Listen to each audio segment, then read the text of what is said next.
Hello আমার সকল বন্ধুরা, সবাইকে জানাই অনেক অনেক ভালোবাসা, অনেক অনেক শ্রদ্ধা। সবাই কেমন আছেন অবশ্যই আমাকে কমেন্ট করে জানাবেন। আর আমি কিন্তু মোটামুটি ভালোই আছি, আমার পরিবার সবাই ভালো আছে। আজ সকাল থেকে আমি ব্লগটা স্টার্ট করলাম। আজ মহা মকর সংক্রান্তি, আর সে উপলক্ষে আমাদের হিন্দু ধর্মের প্রত্যেকটা ঘরে ঘরে তৈরি হবে পিঠে পুলির উৎসব। আজকে পিঠে খাওয়ার দিন, সেজন্য কিন্তু সকাল থেকে আমার ব্লগের প্রথম গরুর দুধ দোয়ানো দিয়ে শুরু করেছি। আর এই দুধ নিয়েই তৈরি হবে পিঠে, সেজন্য দুধটা দইয়ে নিয়ে আমরা কিছুটা পরিমাণ দুধ রেখে দেব, আর বাকি দুধ ঘোষকে দিয়ে দেব। তারপর ঘোষকে যদি দুধ না দেওয়া হয় তখন ঘোষ খুব রাগ করবে, সেজন্য আজকে ঘোষকে অল্প দুধ দেব, আর আমরা কিছুটা পরিমাণ দুধ অবশ্যই রাখবো। তো শাশুড়ি মা বাছুর ধরছেন, আর আমি এদিকে বালতি, তেলের বোতল সব কিছু নিয়ে রেডি করলাম বসে দুধ দোয়ানোর জন্য। আর এদিকে আসলেন আমার মেসো শ্বশুর, এনাদের বাড়িতে আমাদের বাড়ি থেকে কাছেই, তো এখান থেকে মাঠে যাচ্ছিল। এখানে আমার দুই ছেলের সঙ্গে আবার একটু দাঁড়িয়ে গল্প গুজব হাসি ঠাট্টা করে নিল কিছু সময় ধরে।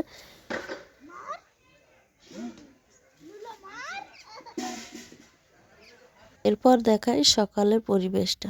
এই যে মাটির রাস্তাটা, এটাও শিশিরে হালকা হালকা ভিজে ভিজে গেছে, আর বড় বড় শিশিরের ফোঁটা পড়ছে আকাশ থেকে, মনে হচ্ছে যেন বৃষ্টি পড়ছে। আর তারপর আমার ছোট ছেলে বড় ছেলের কোল থেকে নেমে আবার স্কেটিং নিয়ে দৌড়াদৌড়ি শুরু করলো। আর আমি এদিকে দুধ দুইয়ে নিচ্ছি, আমার শাশুড়ি মা গরুকে খেতে দিচ্ছে। স্টিক কেটে রেখেছিলাম সেই স্টিকগুলো। এদিকে আমি তো দুধ দুইয়ে নিচ্ছি, প্রায় 5 কিলো দুধ হবে। আর সেই দুধটা দোয়াতে গেলেও তো কিছুটা সময় লাগবে, প্রায় 10 থেকে 15 মিনিট সময় লাগে। যেহেতু দেশি গরু, 2 বার 3 বার করে দোয়াতে হয়, সেজন্য শাশুড়ি মা পাশে পাশেই থাকেন দুধ দোয়ানোর সময়, যাতে গরুটা একটু নাড়াচাড়া না করে, এদিকে বাছুরটা কোনো ঝামেলা না করে, সেজন্য উনি আমার পাশে পাশেই আছেন। এখানে যখনই আমার দুধ দোয়ানো হয়ে যাচ্ছে উনি বাছুরটাকে ধরে নিচ্ছেন, নিয়ে একপাশে বেঁধে রাখছেন। আর এদিকে গরু তো খুব আনন্দের সঙ্গে খাচ্ছে স্টিক, গরুটা বাছুরটা দুটোই। মানে ফুলের স্টিকগুলো এত ভালো খায় আমাদের গরুরা, সেটা বলে বোঝাতে পারবো না। আর যেহেতু মেশিনে পুরো মিহি হয়ে কুচি কুচি হয়ে যায়, সেজন্য গরু বাছুরগুলো খুব ভালো খায়, ঘাসের মতোই খায় এই স্টিকগুলো।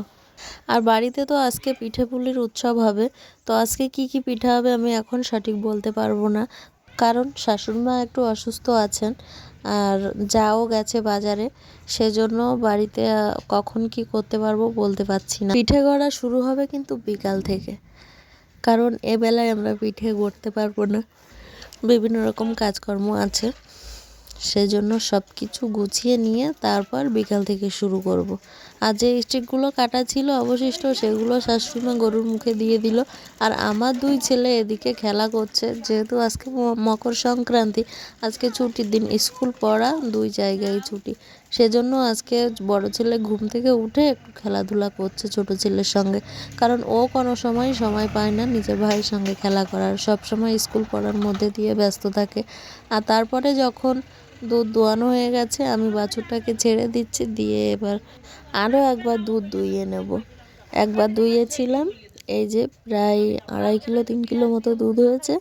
আর তারপরে আর একবার দোয়ালে আবার প্রায় 2 কিলো মতো দুধ হবে, যেহেতু 5 থেকে 5.5 কিলো দুধ হয়, সেজন্য যাই হোক 2 বার দোয়ালে 5 কিলো দুধ তো অবশ্যই হবে।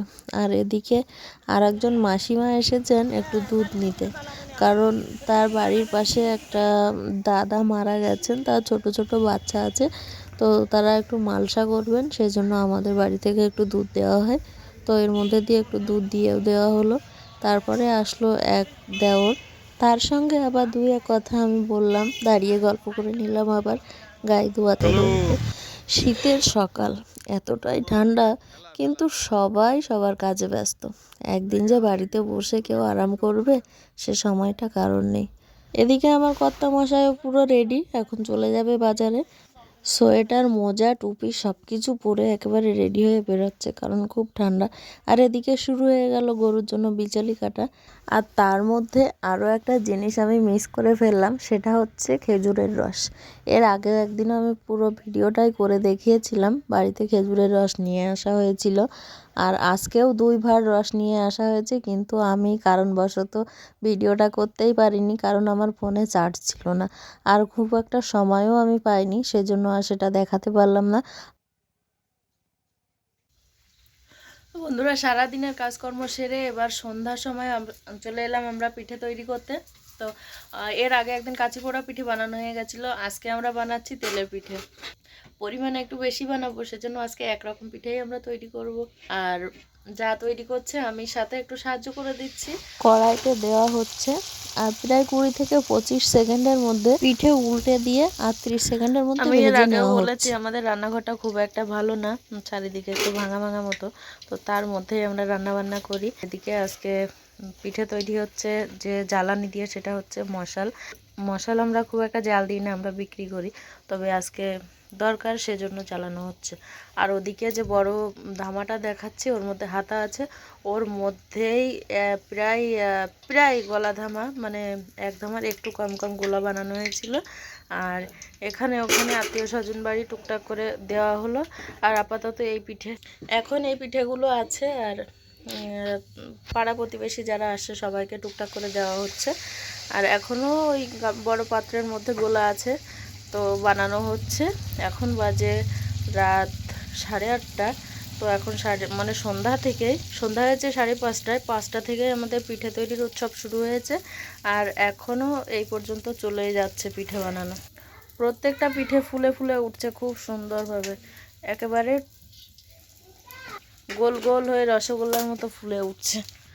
আর আমাদের পিঠেগুলো কিন্তু খুব সুন্দর, একেবারে নরম নরম। এটা একটা তেলের ময়লা, এই যে খুব সুন্দর নরম নরম পিঠে বানানো হয়েছে আজকে সুজি দিয়ে, চালের গুঁড়ো দিয়ে।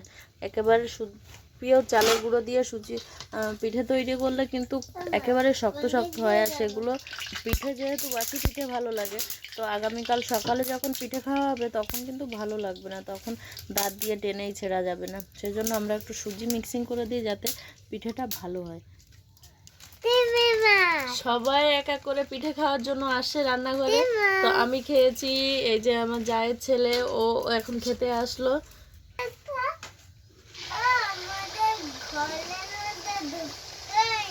তাই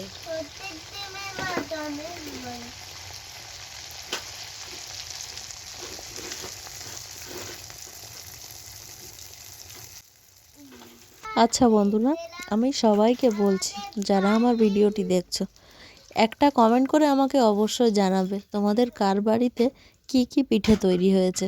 সেই কমেন্টগুলো পড়েও আমি খুব খুশি হব যে না, আমার ভিডিওটা দেখে আমার বন্ধুরা কমেন্ট করেছে। বর্তমান সময়ে আমাদের প্রত্যেকটা মায়ের একই অবজেকশন যে আমার বাচ্চা খায় না, খেতে চায় না। সেই অবজেকশনটা প্রত্যেকটা মায়ের মুখে পাওয়া যায়। তো আমাদের বাড়িতেও একই রকম ঘটনা। 10 বছর বয়স বড় ছেলের, ওকে অনেকবার ডেকেছিলাম নিচে আয়, এসে পিঠে খেয়ে যা, কোনো রকমের নিচে যায়নি আর একটা পিঠেও খায়নি। তারপর আমি একটা থালায় করে নিয়ে চলে এলাম ঘরে। এবার আমার ছোট ছেলে, ওদিকে বড় ছেলে ওপাশে আছে খাটে শুয়ে, একটা দেওর পাড়া প্রতিবেশী, তো ও আসলো, ওকে পিঠে দিলাম। আর আমরা সবাই এখন বসে একটু একসঙ্গে পিঠে খাচ্ছি। পিঠে মাঠা এসবগুলো খাওয়ার কিন্তু মজাই আলাদা একসঙ্গে। তো আমার ছোট ছেলে 2 কামড় পিঠে খেয়েছে, খেয়ে এবার জল খাবে, সেজন্য ওকে একটু জল দিচ্ছি খেতে।